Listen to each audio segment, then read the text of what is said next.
अब बस अब कोरोना की तीसरी लहर और शायद ये आखिरी लहर होगी। इतिहास तो कुछ ऐसा ही सीख देता है।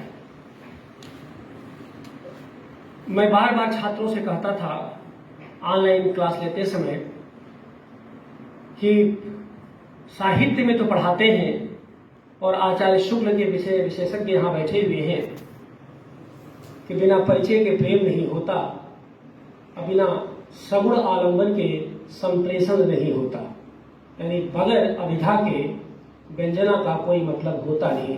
ऐसा शुक्ल जी कहा करते थे और है, सच भी है। हम लोग कक्षा में कहते थे कि जब आलंबन ही निर्गुण है तो संप्रेषण कितना सगुण होगा, क्योंकि आलंबन उद्दीपन सब गायब था। केवल मोबाइल की स्क्रीन थी, उसी को दिन भर देखना था, उसी को पढ़ना पढ़ाना था।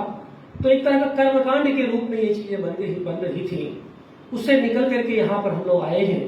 हालांकि जिन लोगों ने उन संदर्भों को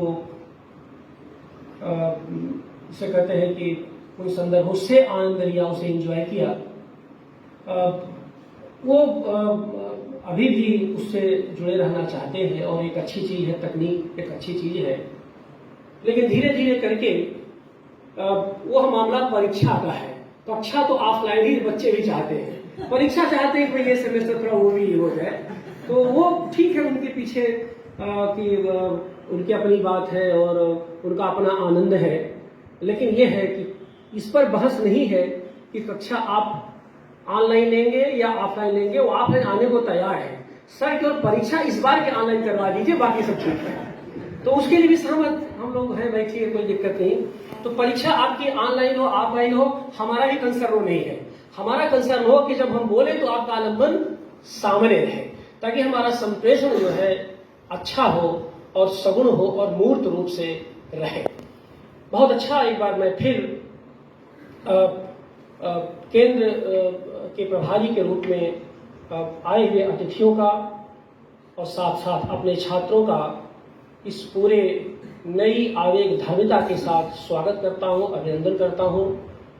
अपने छोटों को शुभकामनाएं देता हूं और बड़ों को प्रणाम करता हूं, और इस उम्मीद के साथ कि हम सब मिल करके एक तरह का जो सामूहिक राग जिससे हम लोग वंचित थे, जिसे हम लोग कोरोना में, मैं कचराग कहता था, कचकचिया कचराग, उसे मैं कचराग कहता था, जो सामूहिकता का राग। क्योंकि कचकचिया जो पक्षी होता है वो 7-8 के समूह में ही चलता है, अकेला मैंने कभी उसको देखा ही नहीं। तो हम सब मानव जाति के लोग भी लगभग उसी कचकचिया की तरह हैं। तो अपने एकांत में भी अपनी सामाजिकता को छुपाए रहते हैं और समाज के भीतर तो लगातार रहना चाहते हैं। तो हम सब एक बार फिर स्वागत अभिनंदन करते हैं। हमारे बीच आज की अध्यक्षता के लिए भाई प्रोफेसर ओम प्रकाश सिंह जी यहाँ मौजूद हैं, जो भारतीय भाषा केंद्र जवाहरलाल नेहरू विश्वविद्यालय के विभागाध्यक्ष हैं। एक कार्यकाल पूरा कर चुके हैं, दूसरे कार्यकाल में चल रहे हैं। तो ये बहुत अच्छी बात है कि, और सबसे बड़ी बात है कि खुशबू इसी धरती की है, बनारस। इसलिए आप लोग इनकी सोशल मीडिया पर इनसे जुड़े होंगे तो आप देखते हो कि भोजपुरी की कहावतें, उसकी लोकोक्तियां बनारसीपन के साथ इनके भीतर आज भी जिंदा हैं। और बनारस को, बीएचयू को, काशी विद्यापीठ को, बनारस के घाट को, यहाँ के तमाम जो सांस्कृतिक लोक संस्कृत पर हम लोग आज विचार करने के लिए यहाँ एकत्र हुए, उसकी अक्सर ये चर्चा करते रहते हैं। हम इनका स्वागत करते हैं। वरिष्ठ आलोचक है, बहुत काम किया है, पढ़ाई लिखाई इनकी यहीं से हुई है। लेकिन दिल्ली और, क्योंकि देखिए जो नए छात्र हो, अभी तक जवाहर नेहरू विश्वविद्यालय में एक लंबी परंपरा थी कि जो बनारस से जाकर के जेएनयू को सजाया था, संवारा था, कि रामनाथ सिंह, नामवर सिंह, मैनेजर पांडे, 2 लोग तो नहीं है।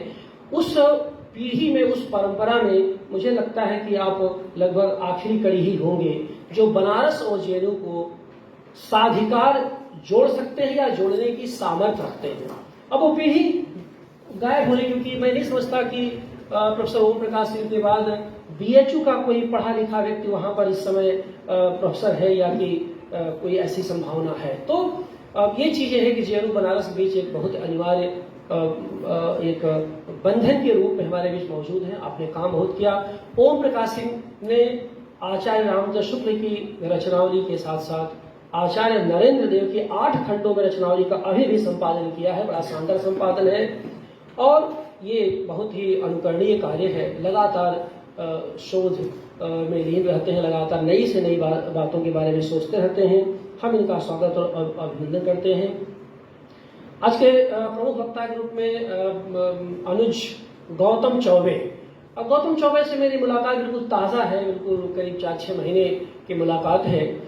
मेरी पुस्तक महामारी कविता आई हुई थी और इनको पढ़ने को मिली थी। वहाँ से जिस तरह से उस पर इन्होंने चर्चा की, जिस तरह से बातें की और जिस तरह से उस पर सोशल मीडिया से संवाद हुआ, तो मैं गौतम की प्रतिभा से बहुत प्रभावित हुआ। अंग्रेजी के विद्वान हैं, बहुत ही यंग हैं, असिस्टेंट प्रोफेसर हैं ARDS कॉलेज दिल्ली में, और आत्माराम सनातन धर्म महाविद्यालय है। यही भोजपुरी माटी की खुशबू इनके भीतर व्याप्त है। और ख़ास बात यह है कि अंग्रेजी के साथ साथ हिंदी और भोजपुरी के ज्ञाता है ये। और इन्होंने एक चीज़, ये जो पांडे कपिल ने फुलसुंगी उपन्यास महेंद्र मिश्र के जीवन पर लिखा था, बहुत ही चर्चित उपन्यास है वो, उसका अंग्रेजी अनुवाद किया। मैंने गौतम से कहा कि भाई भोजपुरी से सीधे अंग्रेजी अनुवाद करना बड़ा ही डिफिकल्ट, बड़ा ही कठिन कार्य है, आपने कर दिखाया। वैसे भी भोजपुरी से अंग्रेजी अनुवाद करने वाले हैं ही कितने, तो वो एक कठिन कार्य था। फिर धीरे धीरे अभी आंद्रे बेटे जो दिल्ली स्कूल ऑफ इकोनॉमिक्स में समाज शास्त्र के आचार्य थे, उनकी पुस्तक का इन्होंने संभवतः भारतीय लोकतंत्र और आधुनिक संस्थाएं नाम से उन्होंने अनुवाद किया है। बहुत अच्छा कार्य है।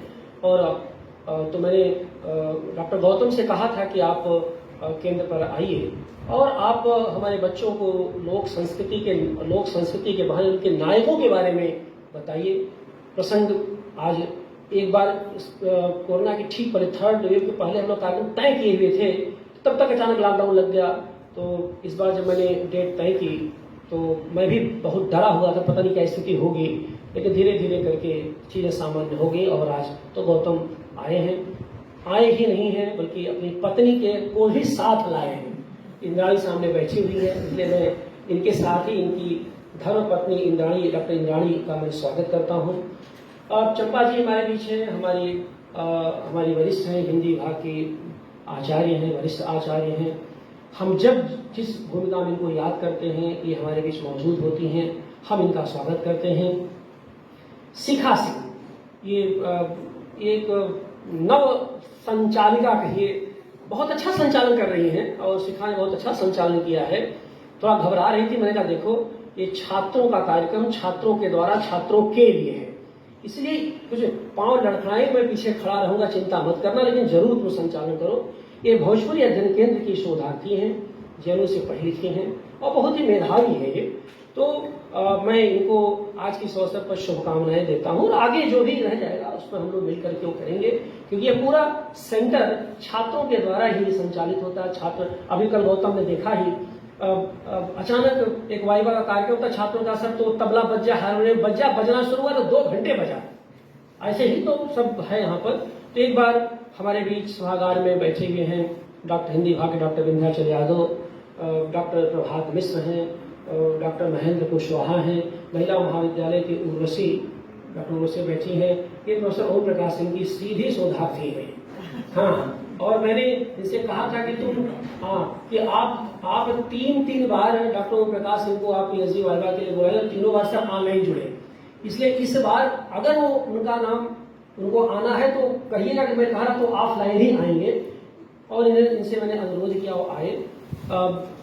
जावेद भाई अमर उजाला के पत्रकार हमारे बीच बैठे हैं। आप सभी छात्रों का एक बार स्वागत है, अभिनंदन है और मेरी शुभकामनाएं ऐसे ही हम लोग इसी जीवंतता के साथ मिलते जुलते रहेंगे। विषय पर हमारे 2 विद्वान वक्ता हैं, वो बोलेंगे। संक्षेप में केवल 5 मिनट में कुछ बात इस पर कहना चाहता हूँ। देखिए, लोक संस्कृति कोई ऐसा